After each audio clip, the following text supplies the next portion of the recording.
Good evening, everybody. I'd like to call this open session of the meeting to order, please.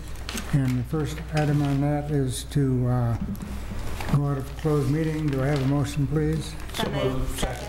Been moved and seconded. Roll call, please. Together. Aye. Mr. Brown? Aye. Ms. Biggs? Aye. Mr. Tuck? Aye. Mr. Gabriel? Aye. Mr. Creed? Aye. Chair Lewis? Aye. 7 ayes. The next item is certification of the closed meeting.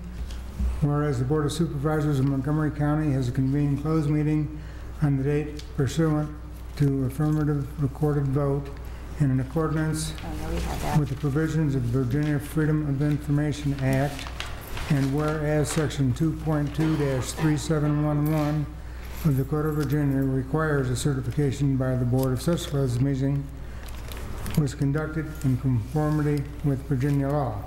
Now therefore be it resolved that the Board of Supervisors of Montgomery County, Virginia hereby certifies that to the best of each member's knowledge only public business matters lawfully exempted from the open meeting requirements by Virginia law were discussed in the closed meeting to which this certification resolution applies, and only such public business matters as were identified in the motion conveying the closed meeting were heard, discussed, or considered by the board.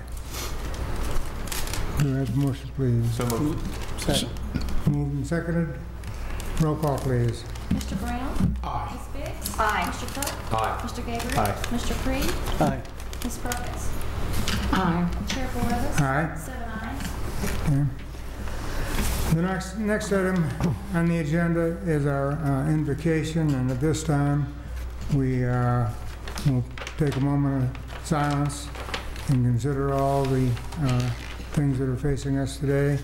And following that, Mr. Meadows will lead us at the Pledge of Allegiance. If everybody would please stand.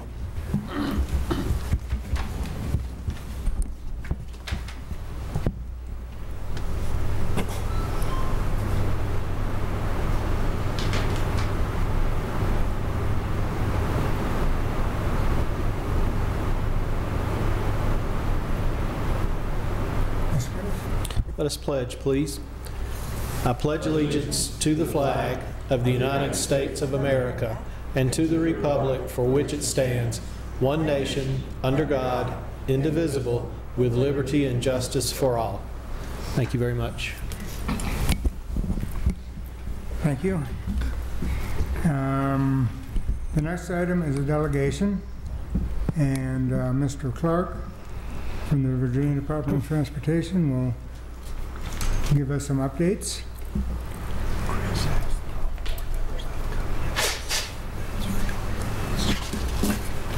Good evening.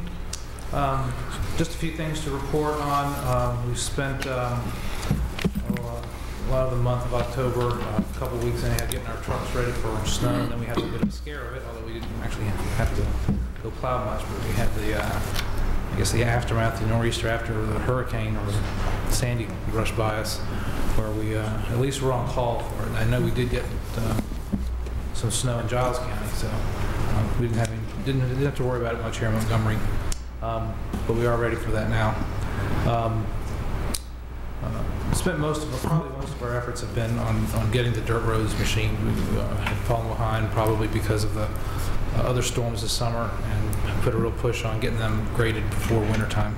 So, and then doing some chip sealing on 674 Craigs Mountain Road, fixing some problems there that had come up with some previous paving, and then working on one of your 6-year plan projects, Route 621 Craigs Creek Road. We'll be doing that.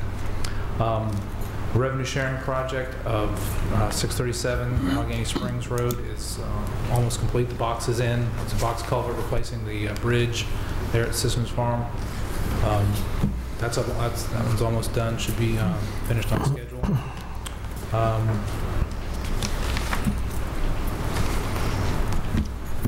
And we did the first test of the dirt glue project, where it's an additive to a gravel road. Did that on Old Sourwood Road, about 717 in the pilot Huffville area of the county. still evaluating it for us, and it's going to be a while evaluating it. So, but it did set up fairly hard. We tried to take a core sample today, and it didn't come out real well, so we're making a cylinder of it. We're similar to what we do with concrete. We just mix the same stuff together, pack it into a plastic cylinder, and then we'll take that off and take it to a lab and test it. We couldn't get a core out of the road itself that was good enough to take to a lab, so we'll do it this way. But I'll keep the board appraised of how that goes.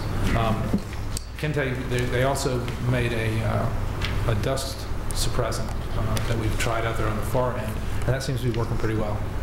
We'll have to evaluate that and see how long it lasts versus what else we use and the price to see if it's something that we can do on a regular basis. But I think this was a good experiment, certainly worth trying. So I'm glad the board allowed us to do that out there. And that's all the updates I have. If we had to take any questions or anything the board might have. Is that, when you said you couldn't get, why couldn't you get like a core? I mean, It crumbled. We took the core, we tried to pull it out, and it fell apart. I don't know, if maybe it needs a little bit more time. Maybe it had been cold. I don't know the reason why. They'd shown us a core sample, which was a nice disc, which is what we're trying to get.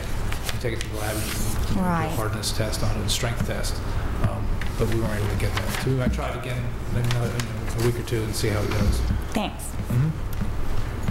Anybody else? Yeah, I've got just a question. I know that the piece of property over at Roanoke where that was in the old deed, and you know where I'm talking about. Anyhow, the mountain there, if anything ever, VDOT ever decided what they are going to do on there? Or?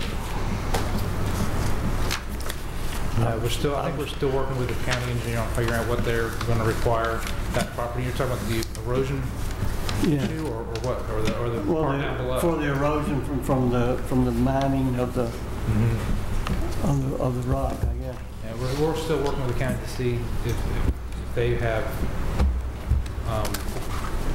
if they're complying with all county regulations. It's not causing a problem to the road right now. So, and that's our concern, is the road. Whether or not they're following the other particular laws is an outside issue. I know the other portion is probably going to take a while to come to any conclusion. Yeah. Thank you. Anybody else? And I'm going to be quiet tonight too. So. All right. Thank you. Thank you very much, David. Thanks, David. The next item on the agenda is our public hearing. The following public hearing was advertised pursuant to law in the Burghs section of the Roanoke Times on October 28th, 2012 and November 4th, 2012. And the first item is the ordinance amendment for tax exemption and deferrals for the elderly and the disabled. And is that Mr. Meadows or Carol? Marty? Under tab A, you see a proposed ordinance that's amending the ordinance that allows for exemption and deferrals for elderly and handicapped, and it's a real small change. If you go down to paragraph B, the annual income limits have been changed in order to take into account the increase from Social Security that some of these people that qualify receive, and we didn't want to see them knocked out of the program because they got this small increase. So the amounts go from initially it was 0 to 32,000, 100%. Now it's 32,600. So it's a small increase, and they keep going up a couple hundred for each bracket until the last one is 40,801 to 51,000. And under that bracket, you get 40% exempt. And those are the only changes that we're proposing for this upcoming year, which is January 1. Okay, any questions? Okay, is there anybody in the audience who would like to speak to this public hearing? If so, please step forward and state your name and address. And you'll have 5 minutes. Seeing no one, we'll close this public hearing. The next public hearing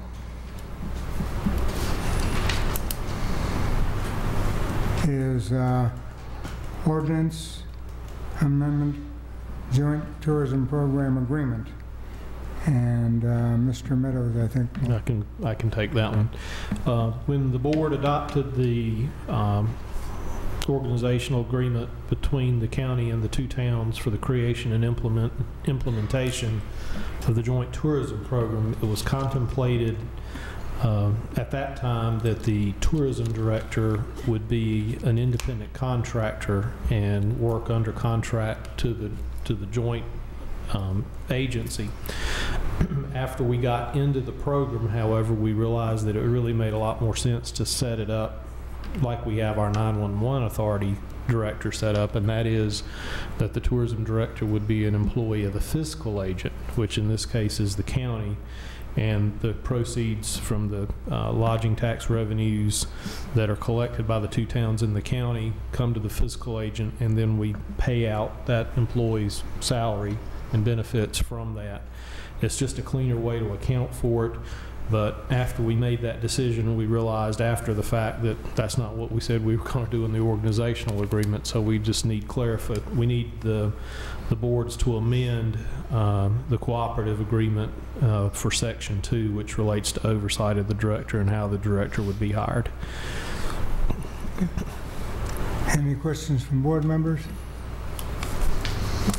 Seeing none, is there anybody in the audience who would like to address this public hearing? Same rules apply.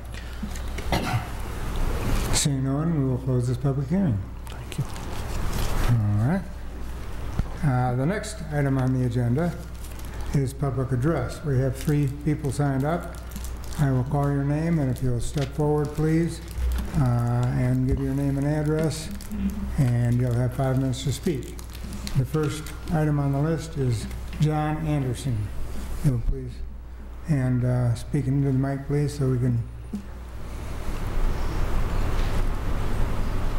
My name is John Anderson. I live at 210 Vinnie Avenue in Christiansburg. Can you move a little closer to the mic, please? Pardon me? Is that better? Okay. Sorry. Mr. Chairman and members, again, my name is John Anderson, and I appreciate your time letting me discuss an item with you. And what I want to mention to you is last Tuesday's election. It was such a long day, I'm not even sure I'm here yet.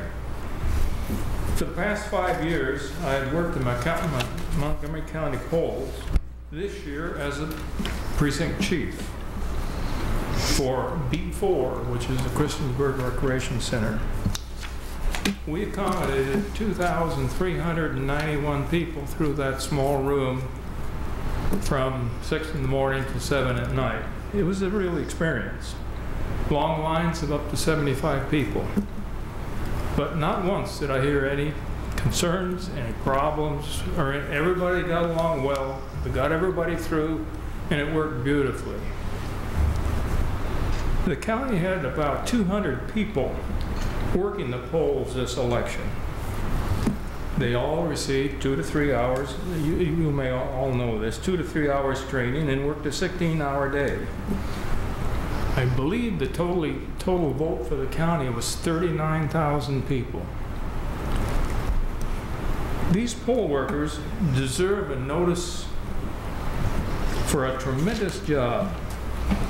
Furthermore, I was impressed with the assistance from the county registration office and the election board. They really are deserving of respect for putting together and putting this whole operation together, and the special help that they were able to add to each precinct when we had difficulties. Now I understand some had more than others. The detail of the voting regulations and the requirements can only be appreciated by working one of these sessions. I've spent 39 years in public service, and I've never run into a detail and requirements such as what is involved in putting on one of these operations. It's just almost blows your mind. Now, could have things been better? Certainly. How? More voting machines. Larger space. It's pretty hard to get a line of 75 people in one of those rooms at the rec center. But we did that. But it's not easy. Additional special trained staff who really know how to deal with voting regulations and problems as they arise. All of this, of course, is at considerable extra expense. But I really, after doing this for 5 years, just wanted to, at least in a public way, say the folks who put this on, the registrar's office and the voting board and the 200 members, they all work really, really hard. You just can't imagine, unless you're there to see it, what has to go on to do one of these things. And I thank you very much. Thank you very much for your comments, sir. The next person is Shelby Cole, please.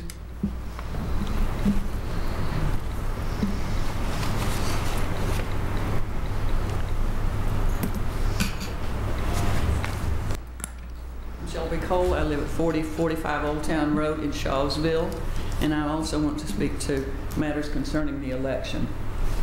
I've worked in the election for any number of years. I've served as chief officer for 5 or 6 presidential elections. I don't remember exactly how many. I think a lot of concern was expressed by some people that some of the way the election was conducted because of the long lines and the waits and that kind of thing. And as Mr. Anderson said, I didn't have any complaints in C1 about waiting.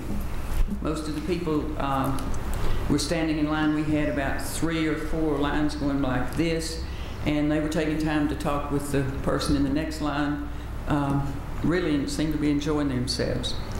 I think you don't, as Mr. Anderson indicated, you don't understand the amount of training that's involved or amount that's needed for this. I have a packet with me. It has things in it called the what ifs. We're told how to handle different situations that might arise. This is a handout we got at the first training session. State Board gives us a list of voter identification requirements. And this year, part of what we had to go over at length was what to do about identification. There was a lot of publicity one way or the other about whether we had to have photo IDs or not, what forms were acceptable. One of the things I think may have caused some confusion with people, one of the forms that could be used for identification was your driver's license or a student ID, both of which have a photo on them. That didn't mean we wanted the photo. We wanted either your driver's permit or your student ID. The photo was incidental. It was not a requirement. That's one of the things on this form. It says specifically a picture ID is not required. On the form from the State Board, it said the same thing. They're not required. We learned that. We did not ask for that.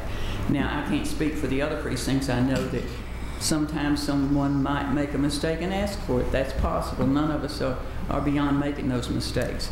It was not because of the lack of training or the lack of concern on our part if we did make a mistake. I think that, as Mr. Anderson expressed, there are things that can be improved. That's true in any situation for all of us in whatever we're doing.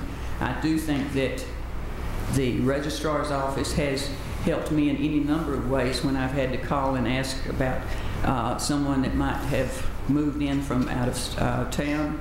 Maybe they had questions about whether they were really in the right precinct, and they were very helpful, easy to get in touch with, and no problem to help me solve those things. I think that we need to consider the problems we encountered at some of the precincts with the long delays. I think most of you realize that this came from the one where most of the students were registered. Students have a tendency not to get up early. Mine never did, and they still don't if they can get by with it. I think those of you who are in public education know that those students have a choice of an 8 o'clock class or the same course at 11 or 3. It's a no-brainer which one they're going to choose. So if they showed up at 4 o'clock or later and the line was there, it was not because of the lack of training, the lack of the proper equipment, or because of the poll workers. It was because the students chose to sleep late. Some of them maybe had classes they couldn't miss. There were a number of reasons for that. When almost 40% of the students or the people in that precinct voted after 4 o'clock, that accounts for a pretty good number of people in a crowd. So I think you have to consider all those things before you are critical of either the poll workers or the registrar, his office, or the Board of Election. Thank you. Thank you very much. And the next speaker is George Newcomb.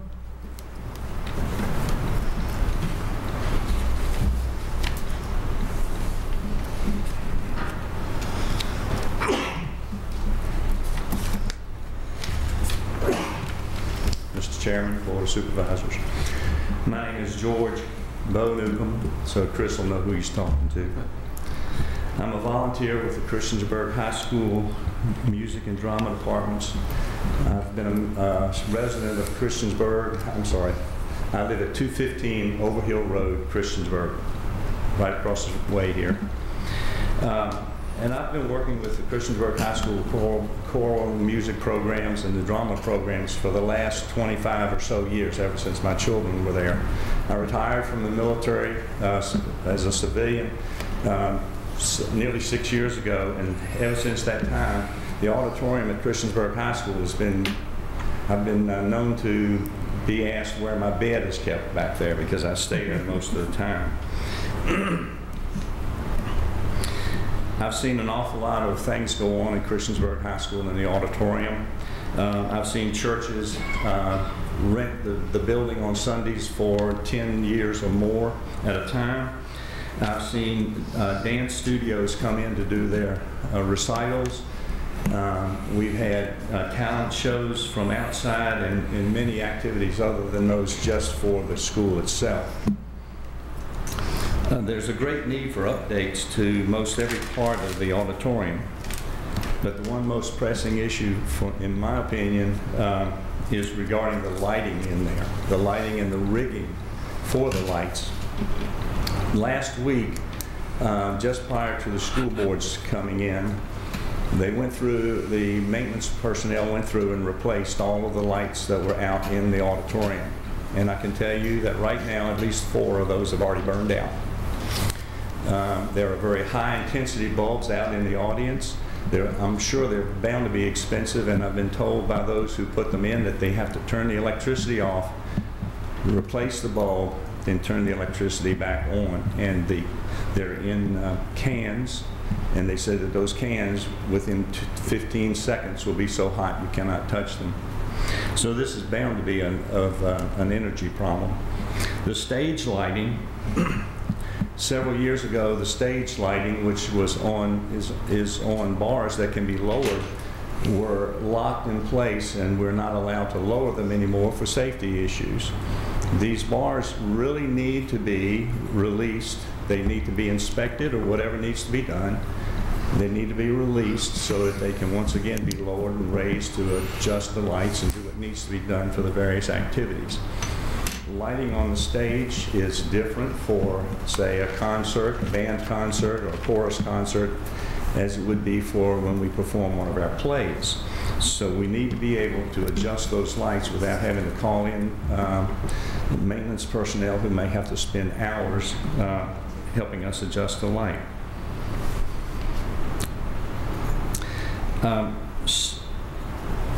Several years ago, the lighting system caught fire.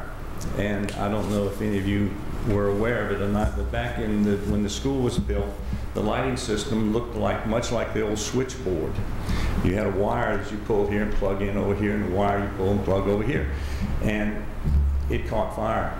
And now that was replaced. So the wiring, the power system, and all of the lighting board and all of that has been replaced, but the lights themselves and the overhead wiring that goes out to control the individual lights has not been replaced. These lights are old. last summer, or last fall, a year ago, I removed 35 lights from up on the catwalk, or I had them removed, I should say. And these things, I had never seen any before like it. It's the first time I'd ever seen any like it. We begged and pleaded with the school board to let us get into the Blacksburg High School when the gymnasium collapsed. And this past summer, our custodians, our chief custodian, and some of the maintenance personnel from the school board went to Blacksburg and brought back 12 lights that they had in their auditorium, and we put them in ours. These lights are what would be considered the standard, still the standard today, but they're old. I think they were put into Blacksburg High School somewhere in the mid-90s. With the building of 2 high schools and renovation of an old one for middle school needs, there's little chance that a new Christiansburg High School will be upcoming in the near future. My request for you then is to consider providing funds to upgrade the lighting that exists in Christiansburg Auditorium, to include the light systems and the rigging necessary to run them. Thank you.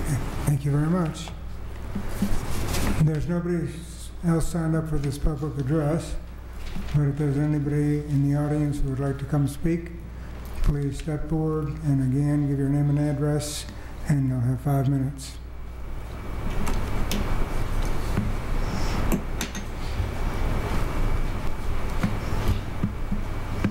Good evening. My name is Peggy Eaton, and I live at 567 Wisteria Drive, Radford, Virginia, 24141. However, we are in Montgomery County, so this is why I'm here tonight. I had 3 boys go through from Bellevue on up to the old middle school and then into the high school. I have 2 grandchildren, one who has graduated, and the second one is a senior at Christiansburg High School. I have volunteered in the school system for many years. I used to attend school board meetings and sit there and knit. Anyway, so tonight I want to talk to you about the things that I'm concerned about Christiansburg High School. The first one, of course, is the lighting. As Bo said, he said it very, very well, and I want to say ditto to his comments. The lighting it's terrible, and we have done some really fantastic performances there, and they've had so much trouble with the lights and the sound system, but the lights. I would like to see you perhaps help us with that. And if there are any other lights in Blacksburg High School, I say go get them. The second thing is installing the ladder safety cages for the stage. I know my kids back in the day, in the 80s, were up walking around on those places where they shouldn't have been, but I know they went. And so I think these cages, because the kids are still doing it, I think these cages would be a great asset. Since we're really in a money crunch, I have a suggestion. We need new seats, or some new seats, in the auditorium. Some of them are broken. I think we have young people who go in there and don't have anything else to do, so they're going to break the seats. But they're original. And when it was Charlene LaLuce's auditorium, and I don't know how many we need, but I suggest that we go to Blacksburg High School and use some of them. I mean, that's not going to cost us whatever this amount was. I lost it. Oh, $135,000. Surely we can get some seats from Blacksburg High School and cut the cost on that. My suggestions, and I thank you very much. Thank you very much. Is there anybody else in the audience who would like to speak at this public address? Any same rules apply?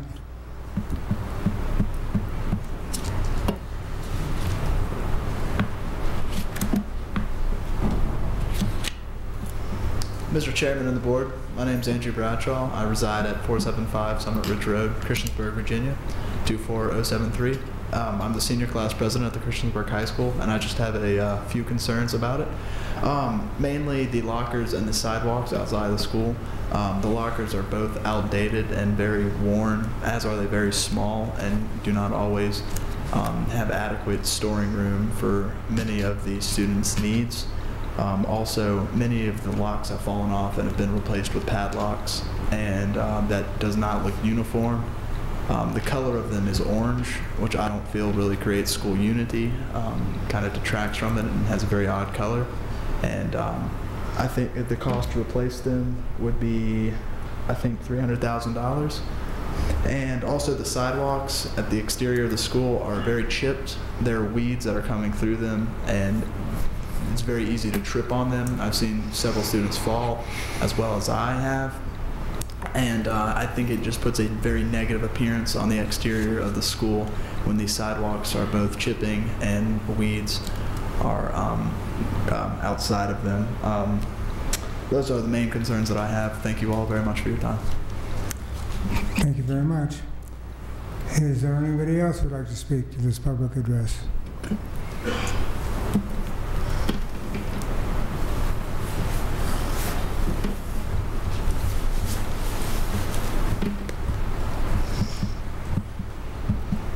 Good evening.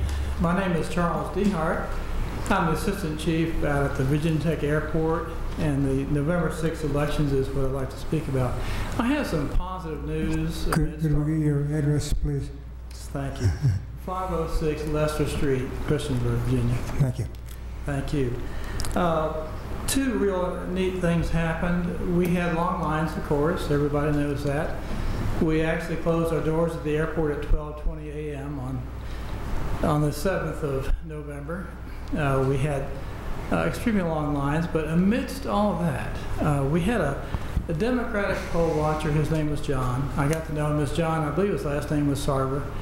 In any case, John and I, we looked at each other across the way. I was in a very good, advantageous position. I was in charge of the poll booths, and I would send all those voters who were qualified at the desk by the EPBs and those who worked them would send them to me with a little blue card, and I would take the blue card and send them to one of the 6 poll booths that we had there at the airport. I could see the line gathering over to my left. I could see how well the poll booths were working. The lines there were very good, taken care of very well. And amidst all the waiting that the college students, most of them were college students, probably 2,100 out of the 2,255 voters that passed through that precinct is E3 at the airport. I believe that so many of them were freshmen and who never had an election experience before, or who had never voted in a presidential election. So this was kind of a real neat thing. Now, at 7 p.m., we had an hour and a half worth of voters waiting inside the terminal. The doors couldn't be locked because we had so many outside that we couldn't bring them in. So we had an officer of the law and one of our poll workers go out and stand in the back of the line.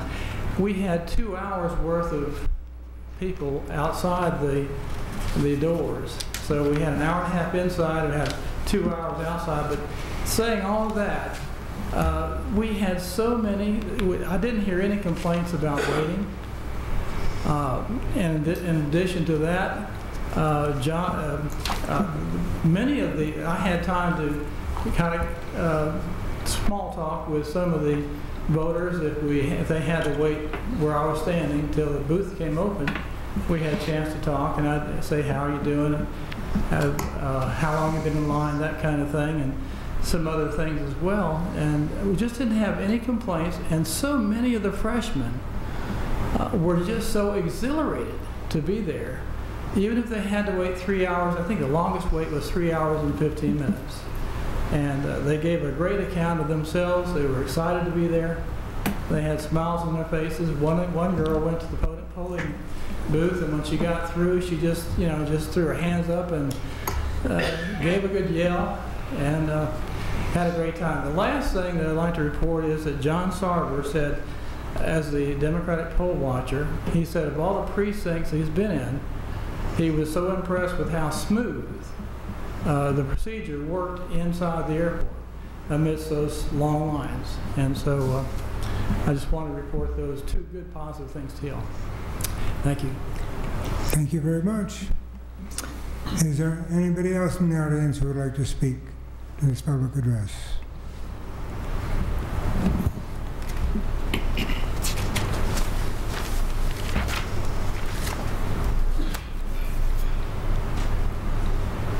My name is Cord Hall, live at 145 Sage Lane here in Christiansburg. First, I want to point out I'm here as a resident of Christiansburg, certainly not representing anybody from town council in any way, shape, or form. I certainly don't speak for the town of Christiansburg by being here. I want to appreciate the opportunity the board has allowed us this evening to talk before you and to ask you to look into a couple of things. Specifically, the future of Christiansburg High School certainly is of utmost concern to me. The parent of a child in 8th grade, I'm very biased on the issue, to be quite frank, and it worries me those items that have been brought to the attention of the board more eloquently than I can put, but by some members of the student body. I think they've done a fantastic job, not only at the school board meeting the other night, but here this evening. The problem I have is we really don't have an indication as a community here in Christiansburg of what the school board intends to do with the high school. I don't know if they look to refurbish or to replace things or to rebuild. I just don't know. But I do know that as a graduate back in 1996, we had a lot of problems then. And I say a lot of problems tongue-in-cheek. The place wasn't falling apart in 96. It's a fantastic school and a fantastic faculty. But at that time, we had some problems. It's 20 years, almost 20 years removed, which is hard for me to believe from that date. But there's a lot of issues that are brought to my attention now, and I believe that have been brought to your attention tonight. I would be here to voice my support of any funds of which the Board of Supervisors feels is appropriate to, again, you can't earmark them, I understand you just have to kind of give the school board and they do with as they please, but any type of funds that would be used to expend to upgrade the high school. And I would certainly, again, echo the sentiments of those speakers before me. In addition, I would also ask that you all consider that Christiansburg High School at this point in time is the only high school in the county that lacks a girls softball field. As an advocate for girls athletics, I'm the father of 3 girls. Again, I'm biased, I'll be honest with you. I'm also an avid girls softball coach. Coach girls from Pulaski County, Bradford City, Giles County, and Montgomery County, Blacksburg, Christiansburg combined. And it's one thing, I think, when the young ladies that I coach, it's become a year-round sport. And we go to Roanoke for practices, we find fields to play on, but you can certainly see the disappointment in the girls' eyes when they don't have a field of their own, where they travel. So basically every game becomes an away game. They go to Kiwanis, they've sometimes played over at the Hartbury Complex, both facilities maintained by the town, and through the agreements that we have with the Kiwanis Club, which has always been one heck of a supporter of the town of Christiansburg. So I would simply ask that you entertain it, keep it in your contemplation, and because I get the feeling sometimes that the girls feel like they're second-class citizens when it comes to some athletics. Now, I don't know if that's true or not, but the disappointment I can see in their eyes at times. So again, I respectfully request that you just keep that in your minds, and I appreciate sincerely the opportunity to come before you this evening. Thank you very much. Thank you very much. Is there anybody else who would like to come to speak before public address? Seeing none, we will close this public address. The next item on the agenda is addendums, and we don't have any this evening. The next item is the consent agenda. Do I have a motion? So moved. Second. Been moved and seconded. Any discussion on the consent agenda? Seeing none, roll call, please. Ms. Biggs? Aye. Mr. Tuck? Aye. Mr. Gabriel? Aye. Mr. Creed? Aye. Ms. Perkins? Aye. Mr. Brown? Aye. Chair Willis? Aye. 7 ayes. The next item on the agenda is old business, and subject A is the joiner agreement, a resolution approving the terms of the joiner agreement and a water agreement and providing that Montgomery County, Virginia join the Blacksburg-Christiansburg VPI Water Authority in accordance with Virginia Code 15.2-5112. Do I have a motion, please? So moved, Mr. Chair. Second. Been moved and seconded. Any discussion? No further discussion. Roll call, please. Mr. Tuck? Aye. Mr. Gabriel? Aye. Mr. Creed? Aye. Ms. Perkins? Aye. Mr. Brown? Aye. Ms. Biggs? Aye. Chair Willis? Aye. 7 ayes. Okay, the next item is new business, and League of Women Voters transfer from general contingencies, the balance in the general contingencies before approval. We need to transfer $200 to cover the cost of the brochures. So moved. Second. Been moved and seconded. Any discussion? Roll call, please. Mr. Gabriel? Aye. Mr. Creed? Aye. Ms. Perkins? Aye. Mr. Brown? Aye. Ms. Biggs? Aye. Mr. Tuck? Aye. Chair Willis? Aye. 7 ayes. The next item is County Attorney's report. I got no report, Mr. Chair. Okay, the next item is County Administrator's report. Well, I do have a few things, Mr. Chairman. I did want to thank everybody again for coming out last Wednesday for our courthouse ribbon cutting. I know Supervisor Brown had a conflict that day and was not able to be there, but we did have a tremendous turnout. I've received a lot of very positive comments from the community about the new facility, and certainly are glad we had the folks that we had come out, even though it was a very chilly day.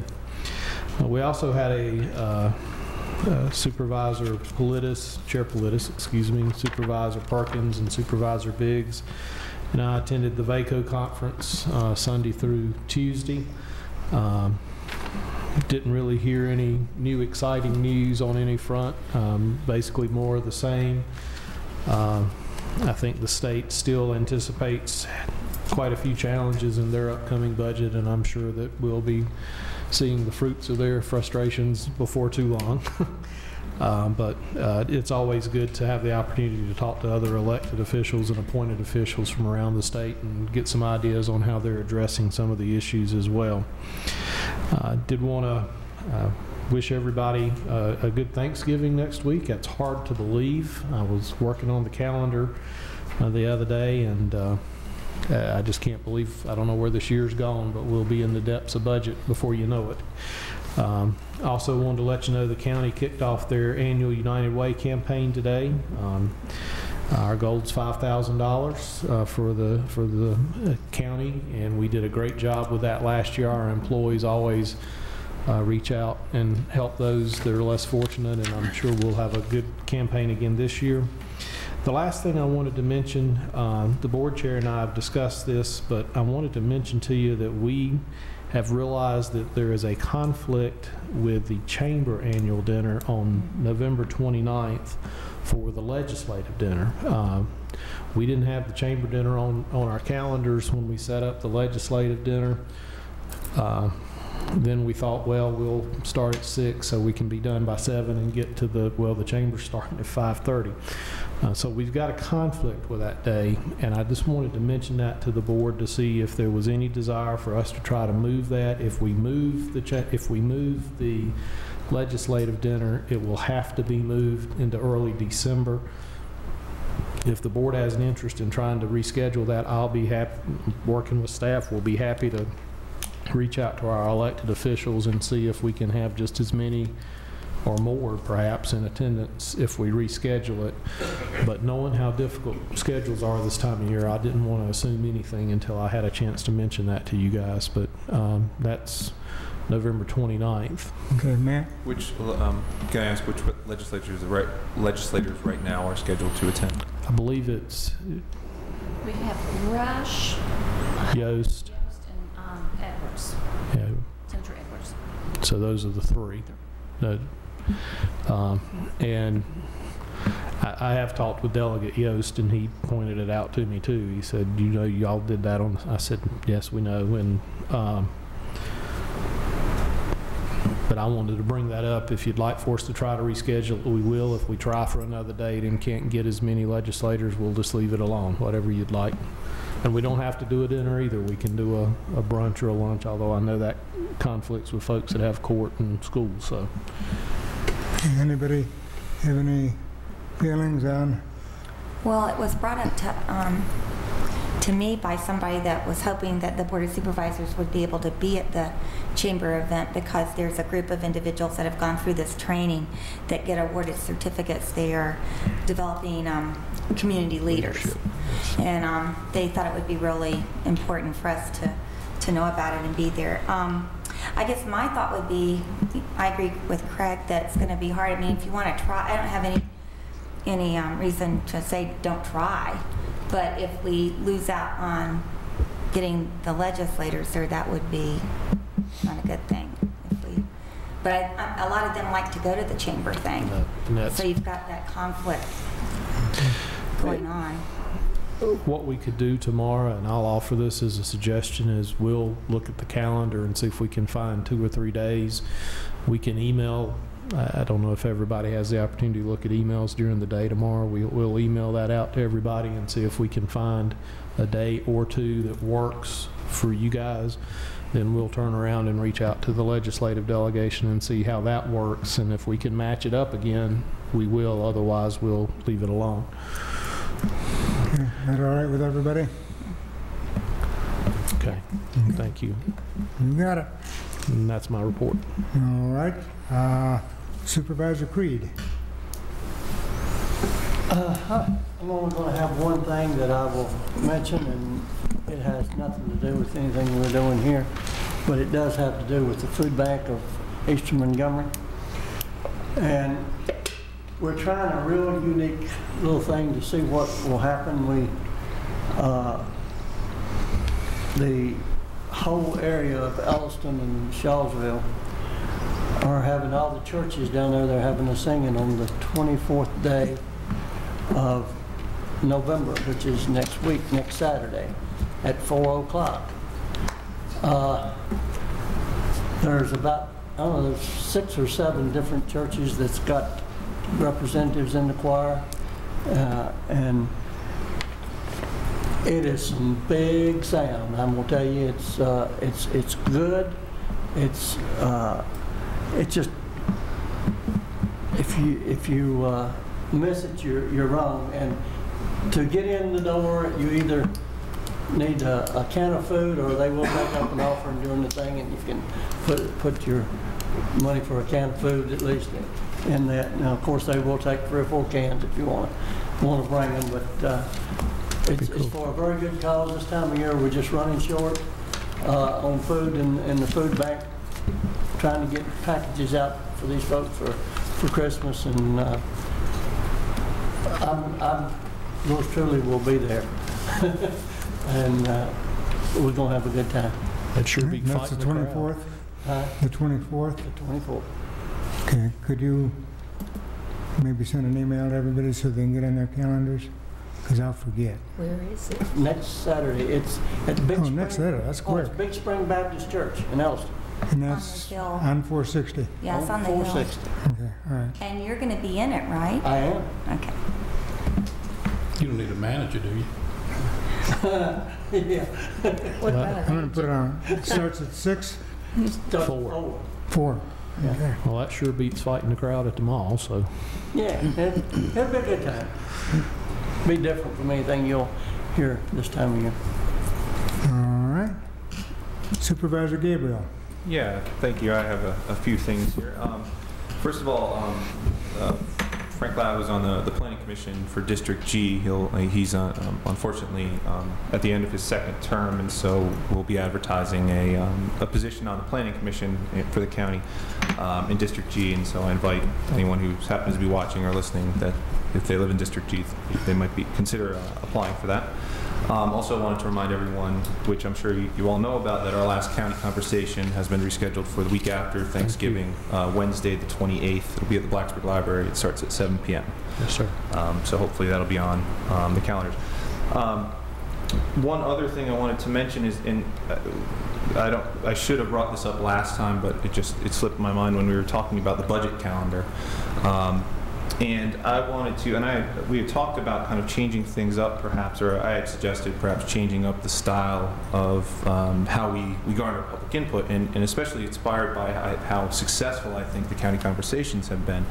I was wondering if we might be able to schedule maybe one or two, instead of having the same format that we usually do, in which people come up and they speak for a minute or two and we politely listen, is to schedule instead perhaps one or two kind of charrette style or small group style meetings, maybe one on the north side of the county or one on the south side of the county, so that any interested people can come and we can talk about kind of county priorities and stuff like that, and we'll have a better sense of where the budget is and get kind of public input. For those unfamiliar for what a charrette style is, it's basically just kind of a small group, and that you break up however many citizens come onto tables, and then they're led by a facilitator, either one of us or perhaps a staff member, and you just kind of talk about kind of priorities and issues. You don't necessarily want to get into details about, like, cut this or that, but just kind of a vision for the county and how we can create kind of a good community for all of us. So I'd like to put that on the table. Right now we don't really have anything scheduled. We have a public hearing during our regular meeting in January, but perhaps instead of that we could simply have it out in the community somewhere else, either here or maybe somewhere else. So we certainly, I guess, don't have to schedule that now, but I wanted to get that on the table, and I'd be happy to talk more about these types of events with you if you're interested. Let's see, what else here? The other thing, one other thing too, is that I did not attend the school board meeting on election night, which I still don't understand why the school board meets on election night, but they decided to meet on election night. But thankfully now that the meetings are videotaped, I was able to watch it on our YouTube channel. And I'm sure Mr. Creed and Mr. Tuck probably actually know more about this because they attended the public hearing on Monday, was it? But there are going to be some challenges with the school budget coming up, and they were very aware of that. The thing that I found most interesting is at the meeting, Supervisor Blackburn she solicited input about what things were kind of off the table for them and what things might garner more support. And the three things that kind of came through as perhaps garnering more support that they're looking perhaps, if they're faced with cuts, are increased class size, changes to the health insurance that the schools offer, and perhaps consolidation of schools, or school closings, basically. So I just kind of wanted to let you know about that. There's also, as Mr. Meadows shared with all of us, they've been very good about updating their website. If you go to mcps.org/budget update, they put all their information there, and there's some short PDFs that you might be interested in taking a look at. Finally, there were, regarding the election, it was brought to my attention by a number of citizens in Montgomery County some concerns about,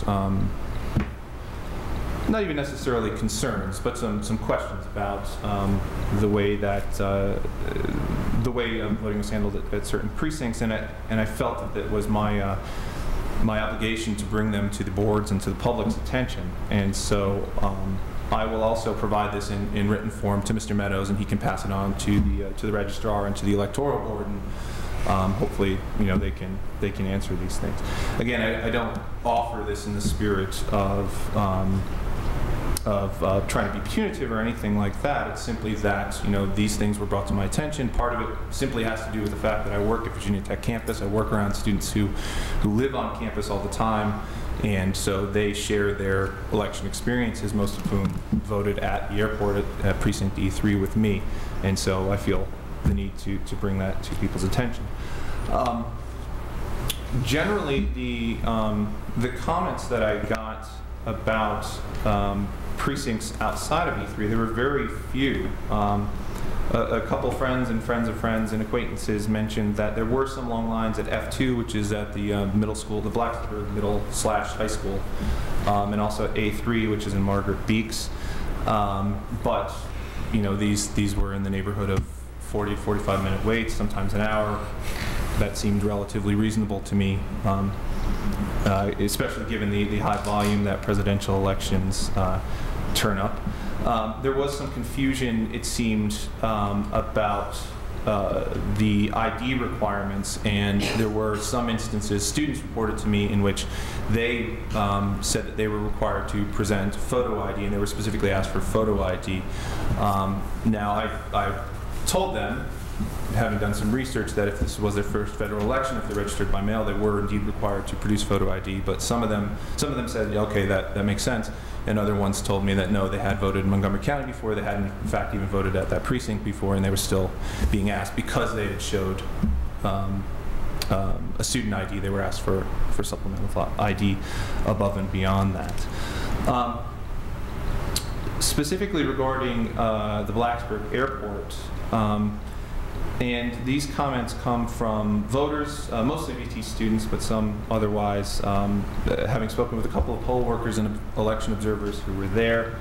And the first thing I want to mention is that overwhelmingly these voters were complimentary to both the poll workers, the people who were actually at the precinct, and the Obama volunteers who worked very heroically with a long line. Many of the OFA volunteers showing up with hot chocolate and blankets and pizza and stuff like that for some of the students who waited, as was mentioned, sometimes 2+ hours outside in the cold. And it was a pretty cold night that night, having stood outside a good portion of that day myself.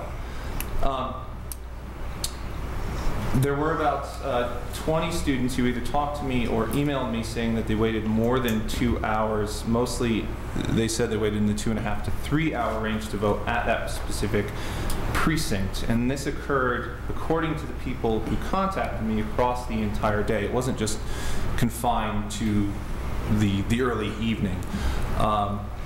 In that, I wonder too, if most of the votes did indeed come in after 4 o'clock, if they were waiting 2 to 3 hours, they showed up much before then as well.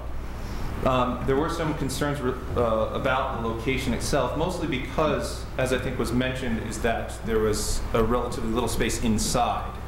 It wasn't that the location itself was poor as far as getting people there. It's certainly better than the Lutheran Church, where on-campus students had to vote in the past.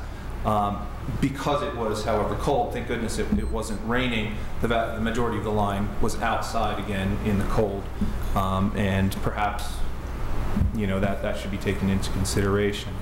Some of them had questions about the ID, just as I mentioned. I tried to explain the best I could. Some of them, however, had said again that they had voted at Virginia Tech and they were still asked for ID. I simply passed that on. The general questions that I have, however, is simply that, from everything I understand, the bottleneck was not with the number of machines. The cause for the slowdown is not because of the number of the machines. Is that once the voters were indeed processed, there were plenty of machines for them to use. The holdup was at the registration desk, and it was largely due, to my understanding, is because there was a high number of inactive voters at this precinct. And a voter can be placed on the inactive list because when the voter registration card was mailed to them, there perhaps would be a problem with delivery, and it was returned to the registrar, in that they still remain registered, but they would have to fill out supplemental information to get themselves back onto the roll in order to be processed. And they were indeed, they were all allowed to vote ultimately. So that simply wondering how perhaps in the future, especially in presidential elections, when we know that turnout at this particular precinct, or all precincts in which students are going to show up, in which we're going to have these kinds of problems, is that how we can better prepare for the future. Indeed, it seems like we knew that there were going to be a good number of inactive voters at this particular precinct in the future. So I wonder if more poll books available or more staff there would have helped alleviate this bottleneck and moved the line along quicker. Certainly in off-year elections, years that don't have either national or certainly presidential elections, for example, 2009, 2010, 2011, turnout at these polling locations drops precipitously. I know this firsthand. I mean, I was elected in 2011, and the students just simply didn't show up at many of these precincts. But it certainly spikes in election years. The interesting thing to me was that turnout from 2008 was actually down, both as an overall number and as a percentage of the voters. In 2008, at E1, which was the primary on-campus Virginia Tech student polling location down at the Lutheran Church, there was 75% overall turnout. I'm sorry, there was 75% overall turnout within the county and 67% turnout at that particular precinct. In 2012, the latest numbers that I was able to see is that there was overall turnout within the county was only 62%, but only 50% turnout at the on-campus student polling location in E3. So it seems like perhaps there could have been a little bit better planning for that in the future. Although, again, the people that I talked to who voted at E3 were certainly had nothing but praise for the people who were actually at those polling locations. To me, having to wait 3 hours to vote is unacceptable, especially when it's in a situation where it's 2 hours or sometimes more outside in the cold, in a situation, and especially in a situation that could have been otherwise avoided. So again, I will provide the information that I've had with the citations that are needed, and I'll pass it on to Mr. Meadows, and he can pass it on to the registrar, and I look forward to their response, and that will be all for my board report. Thank you. Okay, thank you. Mr. Tuck. Mr. Chairman, give me a second. Let's see if Josh is get this going.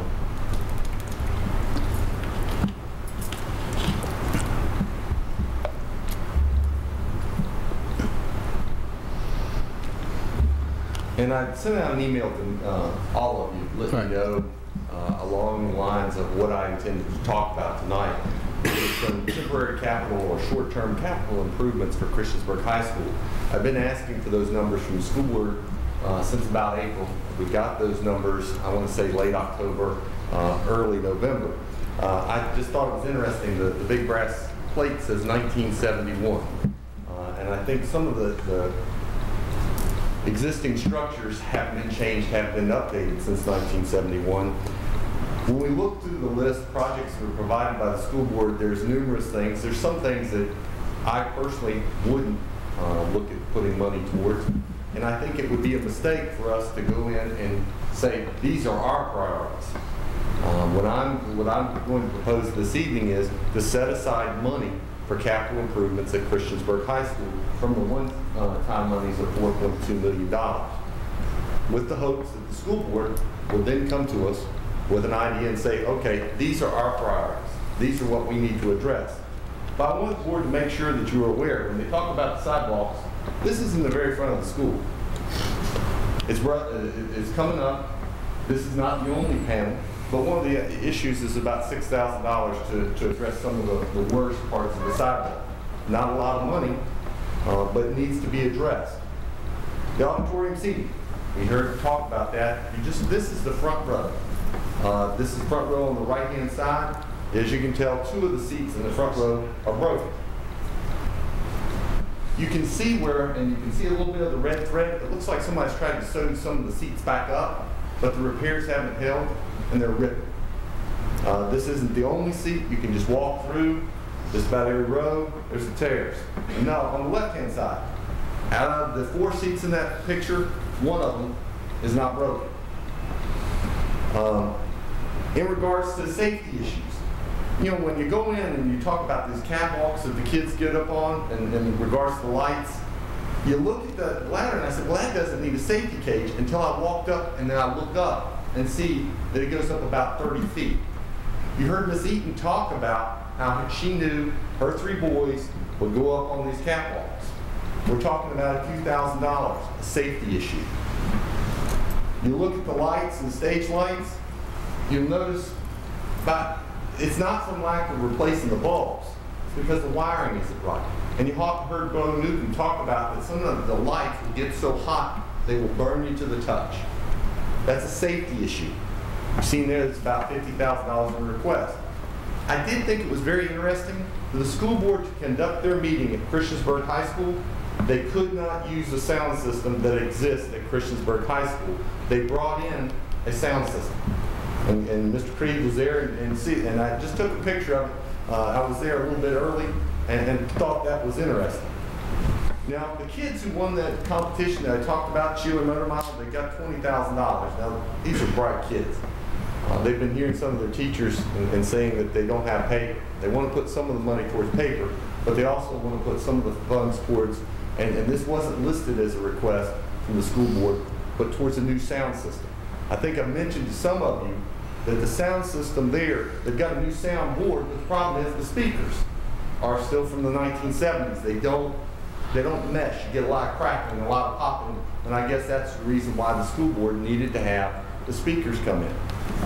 Now, one of the other things is the gymnasium door, so I wanted to look at it, and it's hard to see in these pictures, but they've drilled holes repeatedly where the arms, the automatic closures, have pulled out. So there's no more places for them to drill any more holes to, and so they have to be replaced. Now, those are just some of the issues that I think are facing Christiansburg High School.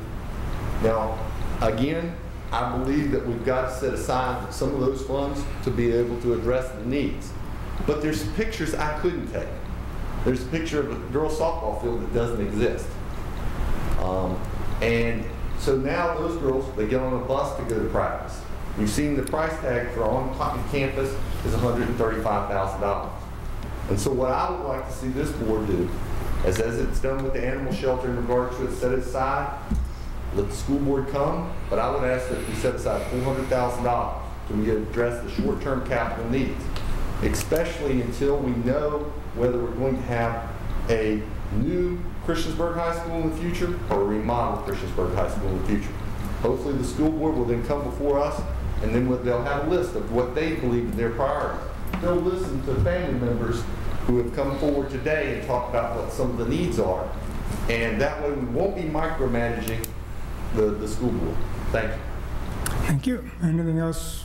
I guess at this point in time I would make that a motion that we set aside $400,000 from the one-time monies in regards to short-term capital improvements at Christiansburg High School. Got a motion, got a second. Any discussion, Ms. Biggs? Well, I'm not disagreeing that there are needs, but I guess I'm having trouble with the protocol because I thought we've always operated that the school system comes to us.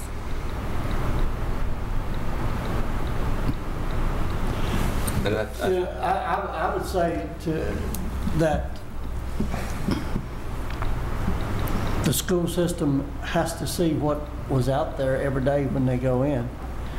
And the fact that those areas haven't been addressed would mean that maybe the school system is not looking where they should be looking. I will say that at the concert that I went to, and I can testify for the lights, one of the lights was coming from the back of the stage and it was shining directly in my face. and we would get over and try to hide behind somebody's head in order to see what was going on stage. Two of the judges had the same issue with it. They were holding up cards to where they could pick around cards to where they could see it. They could hear it, but they couldn't see it. So I know there's a problem out there. I don't have to wait and see if the school board ever does something, and because we set the money aside don't mean that we're not going to we are going to do something with it. We're going to wait for the school board to say this is what we want it for and have it be available. So, you know, that's just kind of the experience that I've had with it. You know, you can't go in the building without walking on the bad concrete. Some of these things I know nothing about, but obviously it doesn't take a real genius to go in there and find some of the things that are wrong. Mr. Brown?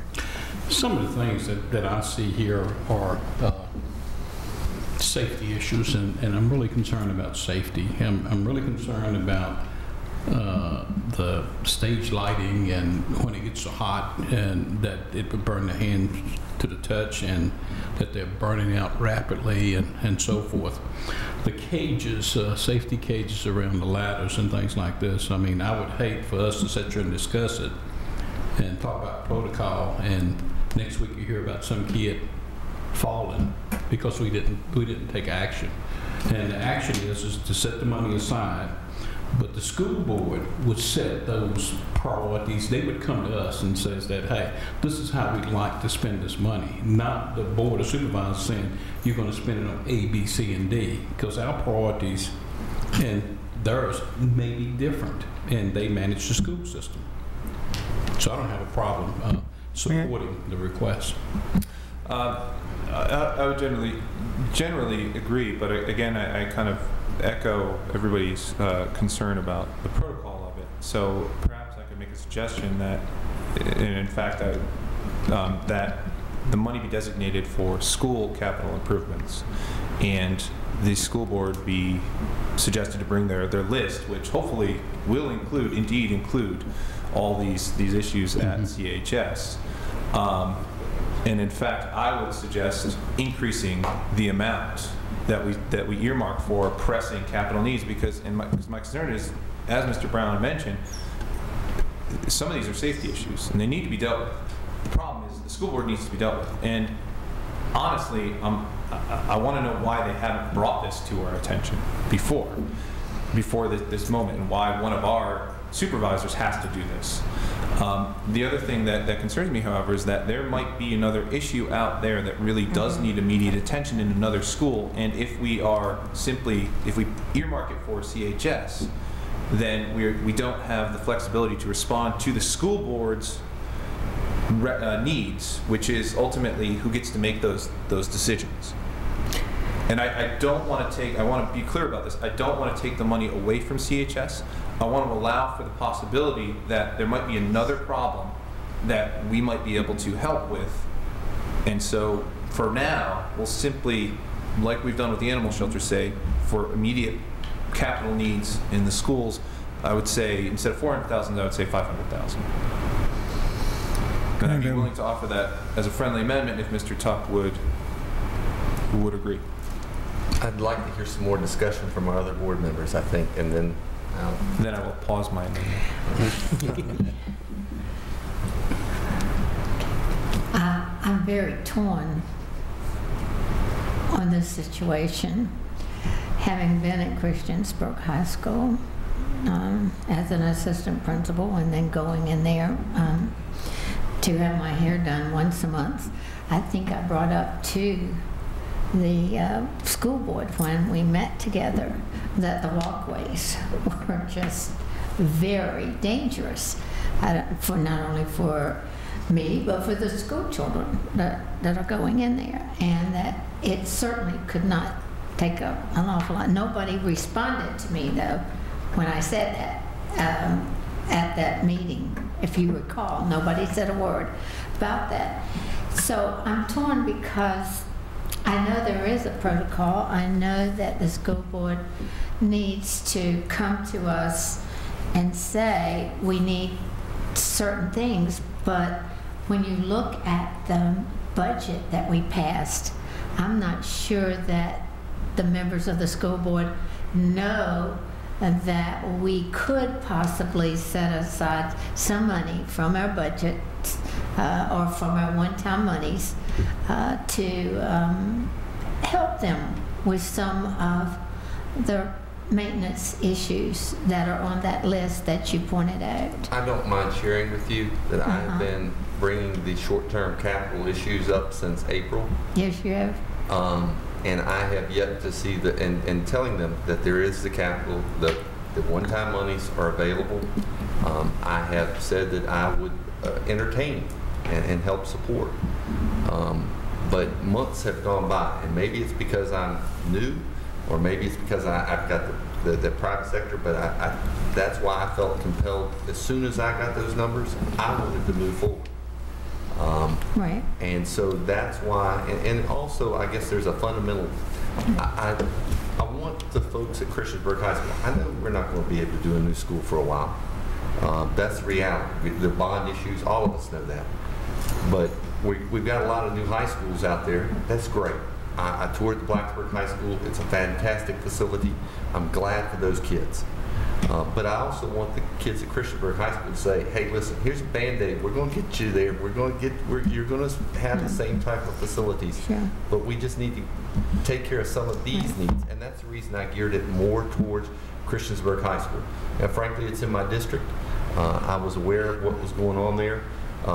And so that's one of the things I've been pushing for. But that's why I was geared more towards Christiansburg. Everything you said and everything they said out there tonight is true. I mean, there's no doubt about it. Every one of those things need to be addressed, and some more, I'm certain, that need to be addressed. And they are issues which could come from one-time money. There's no doubt about it. I guess just I'm torn knowing that oftentimes we're accused of micromanaging what is in the purview of the school board and not ours.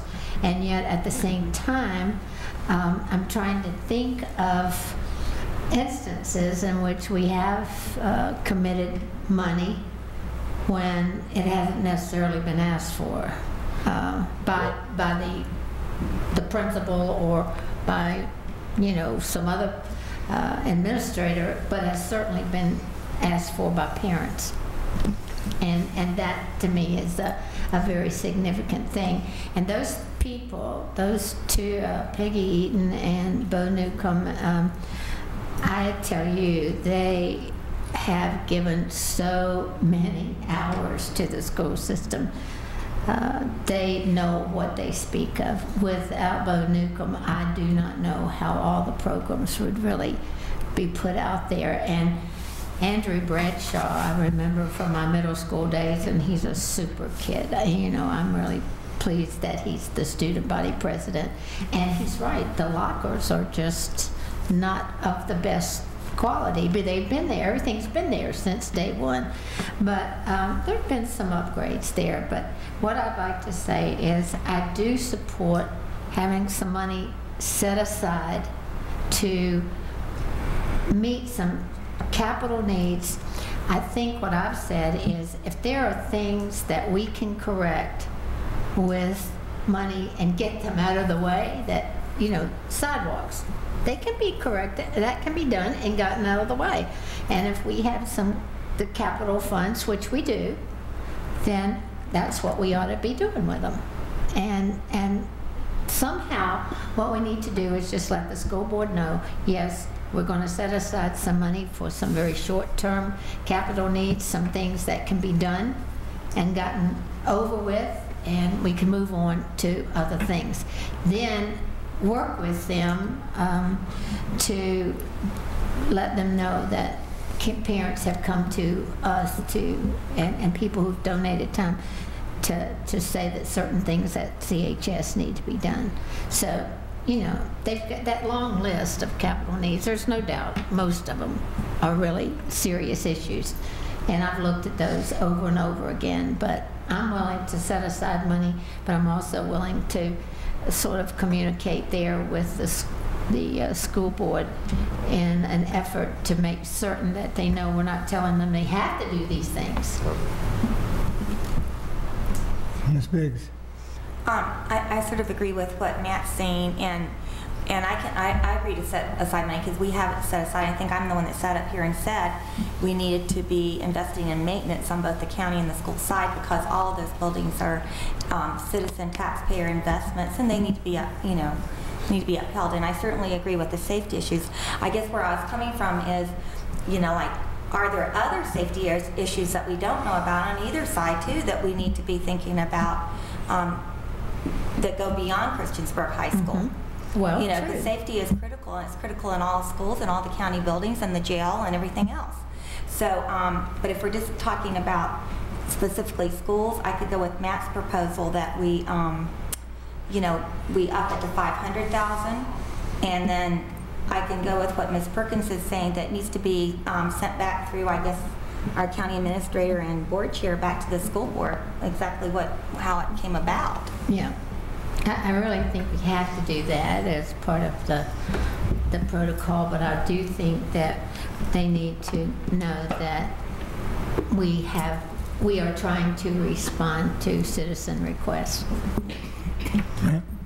Can I ask a point of clarification, maybe for Marty, or I don't know who it should be directed at, is that if we were to follow Supervisor Tuck's suggestion, would that, if the school board were to come to us with a list of capital needs, some of which were not at CHS, would that limit how we could use that money that we've set aside? No, I don't think so, because you're basically setting it aside, and then when you decide to spend it, appropriate it, and at that point, the instructions will be put in the appropriation. Yeah. So if we were to, for example, pass Supervisor Tuck's resolution, then if they were to come to us with a list, say that was $200,000 for CHS and then $100,000 for, I don't know, something else. It'll take one more approval. It'll just take one more approval. Right. Okay. Or at least one more approval. You may only spend $300 and save to hear something else. So. Okay. Right. Yeah. You have money in the bank. You're telling them that you're willing to spend, but they got to come and they got to come and ask for spend it, and then you have to approve. Okay. Right. Okay. Call for question. I'd like to make a statement if I could. I haven't had the opportunity. Clarify what we're doing. Okay. I look at this in one way, and we had a long discussion when we had our joint meeting, and one of my thoughts is we need to consolidate services. And one of those services is these structures are not school board structures, are not county structures, they're citizen structures. If we have a problem with our county property, we address those problems. We should do the same with the school board properties. And if we're going to go to 500,000, I think we need to amend that from the, and I have a motion and a second already for the. Yeah, so we have, okay, so we have to close that one and go to the next one. What's up for 500,000? But if you accept the amendment, Yeah. then we can change it. And But the amendment. I wanted to hear from everybody on the Yeah, board. but I feel very strongly that maintenance could have saved us a lot of problems in the past and a lot of money today. And safety is, like all of us, our utmost concern. So I will back anybody's proposal, and we do have a motion and a second. A friendly amendment there. The motion was over there. Yeah, motion. I don't know. Can I amend my friendly amendment, and then you can decide if you wanted to accept it or not? Then perhaps with Supervisor Politis' suggestion, I would offer the amendment that we up the amount to $500,000 and make the amount set aside for any county maintenance, any necessary building maintenance. Is that what you were suggesting? I'm just suggesting that these are all county buildings. Field didn't do it. Huh? Well, I did. I won't lie. I've got the field, and I'm thinking about. I don't have any daughters, but if I had a daughter and she was looking at the baseball team and they get to practice, and then, but wait a minute, honey, you got to go get on a bus. We're going to take you over to Hark Raiders. You go wait 15, 20 minutes. Then we're going to have a bus driver take you over there. Then you're going to come back. It'd be pretty frustrating. And that's one of the reasons I brought up the fact that we've got the new high schools coming in place, and that this is a way also to show Christiansburg High School kids, hey, we care about you. Bill Brown talks about the 7 chambers of our heart. Well, this is saying, hey, this chamber, we know you're not getting a new school, but we're trying to do some things to help you out. And I tried to pick up what I believe the reasonable number that wouldn't tap too far in. I'd really like to see $400,000 set aside for Christiansburg High School. If we wanted to set another $100,000 out aside, or if they come and they don't need it, they say, hey, listen, we've looked at some of these projects, we don't want to do that because we're going to build a new Christiansburg High School in 7 years. But I would like to see the $400,000 set aside. I was wondering if we could, in discussing friendly amendments, put $400,000 aside for CHS for those maintenance needs, including the new potential of the new ball field, and $100,000 to address any other immediate, short-term, temporary needs of those. Would that be? How do you feel about that now?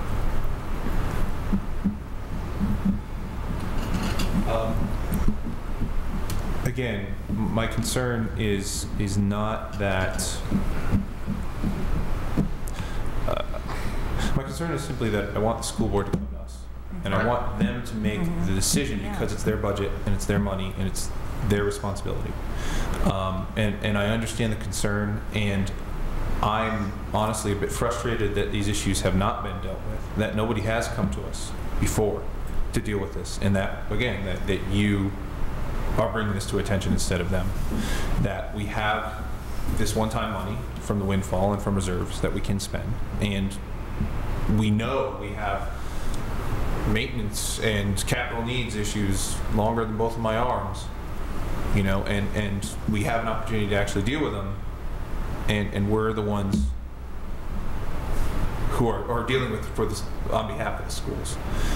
And so that's my reticence in narrowly limiting that. I think you're absolutely right, though, that it's worth showing the Christiansburg families that this county values them. I don't think it's ever been untrue that we didn't value them, but I understand the necessity of gestures like that.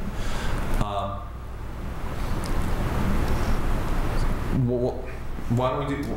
I will withdraw my amendment, and we have a motion and a second on the floor, and we can maybe go from there. Okay. Oh, I have a question. How did you come up with $400,000? How does what? I'm sorry. How did I? I don't mind saying I took a look at some of the projects, tried to give the county, what I would hope the school board, some flexibility on some things that, you know, I don't think removing the mounds in front of the school is a very important part of that project.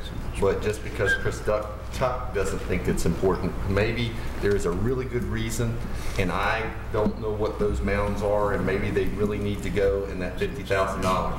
So I sat down and tried to look at a reasonable amount of money that's going to try to take care of as many of the safety issues as we possibly could, because to me that's as important as I think that trying to have some equality amongst the schools. The safety issue is paramount. And you know, Bill talked about protocol. Absolutely. I don't want us to be talking about protocol and the fact that we didn't, and we have a fire at Christiansburg High School, and we're dealing with another. Okay. We've called the question, and we've had a motion. Okay. We've got a second. I'm sorry, I didn't mean to go on that long. Roll call, please. Mr. Gabriel?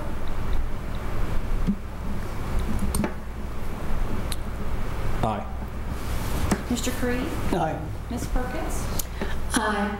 Mr. Brown? Aye. Ms. Biggs?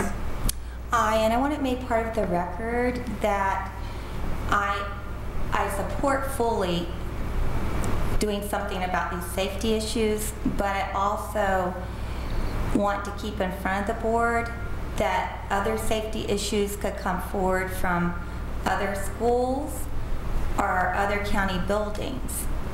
And I just want to keep that in front of us.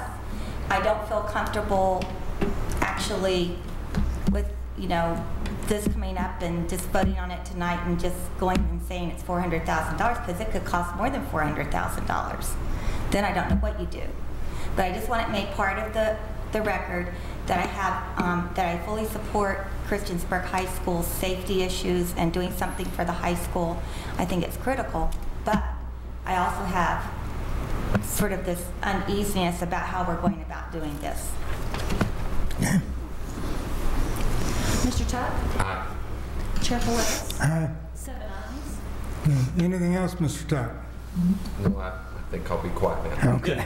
Can I add just simply one little thing, that when this is brought to the school board's attention is that they are invited to bring any other pressing needs for any other school property to our attention as soon as possible. Okay. Thank you. I would support if someone wants to put another X number of dollars aside for other maintenance issues in the county. I just want them to bring them. I want to consider I don't have a problem with that myself. Do you want to make a motion on that, or do we want to? I will support anybody that wants to. Yeah, okay, that's fine. I mean, all right. We're done with Yes, I'm done. Mr. Brown. Okay. And thank everybody for patience, I your guess. comments. And support on this. The only thing I'd like to say to our veterans throughout Montgomery County and the River Valley, that happy belated Veterans Day, and we truly thank you for your services and your sacrifices. Other than that, that's it. Supervisor Biggs. I just want to report that from the VACO meeting, I agree with Mr. Meadows. There wasn't too much of exciting information about feeling good, but our new president is Mr. Jack Miller from Middlesex County, and he holds a very special place in the heart of Annette and I because we've known him a long time, and he is the person that actually lived with a heart pump machine until he got his heart transplant. And when he was giving his acceptance speech, it was really, really heartfelt, I guess would be the best way to say it, because this is a man that just has a great sense of humor.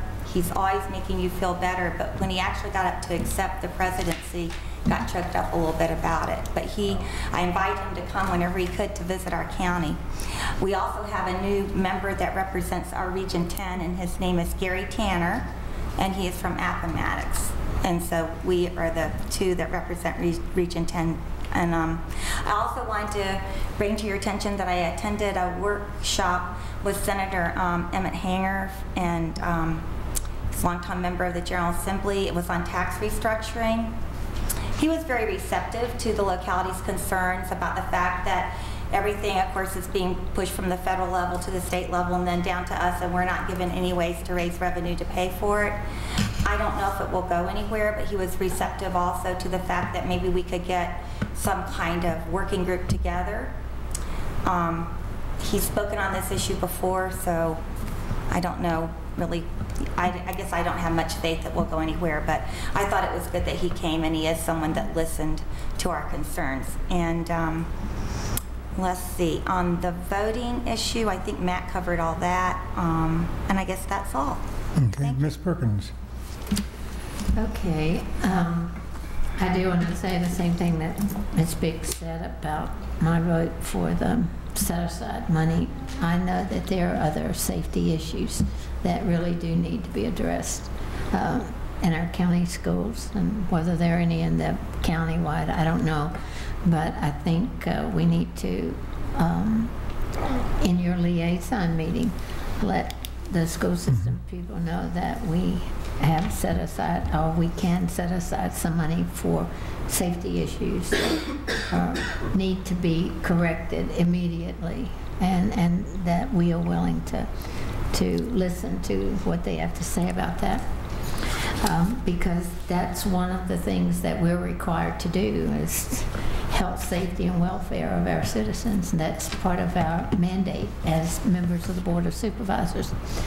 I also want to say that I did attend the meeting, the VACO meeting. I did go to one of the workshops where we were, in which we were addressed by the Secretary of Finance. Again, that was very depressing. Sort of the same old. But nevertheless, it is enlightening when we hear these individuals, because it not only helps us to understand where they're coming from, but there is a lot of give and take. And people are not reluctant. Members of the Board of Supervisors around the state of Virginia are not reluctant to speak to these individuals about the needs that are right there, and why is it, one of the big issues, of course, is the VRS, and what's going to happen to it, and how you get back, and why is it that money was taken from VRS, supposed to pay back 10% interest, and now the counties and the teachers are going, and employees are going to have to pay the cost of that, and not the people who elect us. But anyway, we don't know the full story, so we have to get a lot more information about that. But it was a good meeting, and it was good to be there and to listen to what other members of boards of supervisors all over Virginia have to say, because we are very diverse, and we go from very small communities to very large communities, and it's good to hear where each of us is coming from. So thank you very much for sending me there and allowing me to go. That's about it for right now, but I do want to thank you for the courthouse reception and the whole program. It was a great day for us to have that. All right, my turn, I think. Yep. Oh, is it about the blind? I want to comment on part of my VACO trip. I was in the Transportation Committee, and I was on the Ag Committee this past year. And when we talk about needs of transportation and roads and things of this nature, and I hear about problems all over the state. It's all very depressing.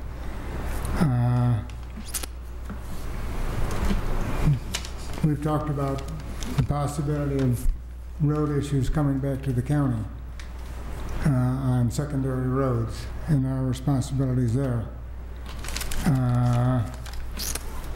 There's a term called devolution which addresses that, and it sounds like VDOT is going to be happy to help support us, but they just give us less money every year. So if we got to do anything, we got to continue to help support it. And I want to thank this board especially for allowing us to use some cost share money with VDOT so we can get more projects done each year. Now, the biggest thing that happened at VACO was in the Agriculture Committee and in the Resolutions Committee, and then at the final vote on the acceptance of the legislative priorities. As you know, for the last several years, I've been working on my industrial hemp resolution, and I'm very happy to say that in a full vote of all the counties that were in attendance at this meeting, there was an 84-0 vote on accepting, I say my resolution, but it was part of a package of resolutions and legislative priorities, and we'll go forward, I hope, to the state next year, but this resolution is part of the legislative priorities. Saying that, I have one request of the board, okay? I've talked to a lot of counties and a lot of communities for the last couple of years, or at least year and a quarter, and I would like, if the board will allow me to send a letter of thanks to the ones who have supported us, and a letter of request of either an invitation to speak in front of their boards so we can get some better concrete paper that I can take to our congressmen and senators, and or ask them if they would pass a resolution through their whole boards, similar to what we've done in Montgomery County and the other boards have done for that. Will the paper be made out of hemp? I've been trying to get them to buy hemp paper for two things, and one especially. If you give a person a document on this crappy paper, excuse my French, in 120 years, it will be yellow. So, but hemp paper won't. But I'm asking that permission from the board to send out the letter. That's all right. Okay. Go ahead, Jim. And with that, it's you been promise that's the end? It was a great, it was a great trip for me. And yes, we have a lot of issues, and we as a board fight hard to address them. We don't take backseat to any county. So I appreciate it. And with that, if there's no other business to discuss, we will adjourn. Thank you all very much.